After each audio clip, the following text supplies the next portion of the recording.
Chapter 4. After the entire nation had finished crossing the Jordan, the Lord spoke to Joshua. Choose 12 men from the people, 1 man for each tribe, and command them. Take 12 stones from this place in the middle of the Jordan where the priests are standing. Carry them with you, and set them down at the place where you spend the night.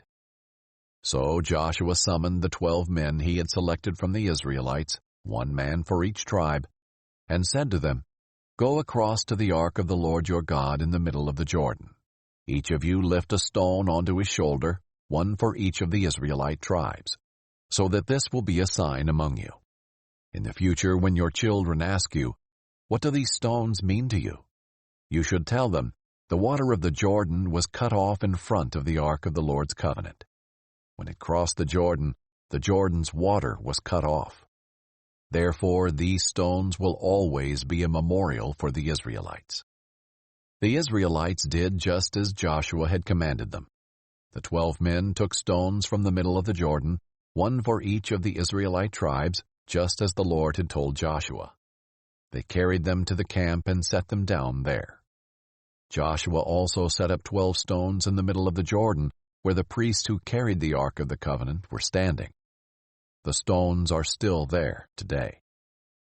The priests carrying the ark continued standing in the middle of the Jordan until everything was completed that the Lord had commanded Joshua to tell the people, in keeping with all that Moses had commanded Joshua. The people hurried across, and after everyone had finished crossing, the priests with the ark of the Lord crossed in the sight of the people. The Reubenites, Gadites, and half the tribe of Manasseh went in battle formation in front of the Israelites, as Moses had instructed them. About 40,000, equipped for war, crossed to the plains of Jericho in the Lord's presence. On that day the Lord exalted Joshua in the sight of all Israel, and they revered him throughout his life as they had revered Moses. The Lord told Joshua, Command the priests who carry the ark of the testimony to come up from the Jordan. So Joshua commanded the priests, Come up from the Jordan. When the priests carrying the ark of the Lord's covenant came up from the middle of the Jordan, and their feet stepped out on solid ground, the water of the Jordan resumed its course, flowing over all the banks as before. The people came up from the Jordan on the 10th day of the first month, and camped at Gilgal, on the eastern limits of Jericho.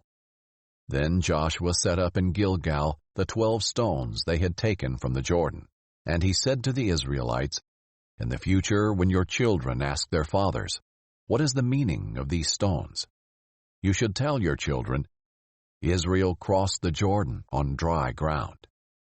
For the Lord your God dried up the water of the Jordan before you, until you had crossed over, just as the Lord your God did to the Red Sea, which he dried up before us until we had crossed over. This is so that all the peoples of the earth may know that the Lord's hand is strong, and so that you may always fear the Lord your God.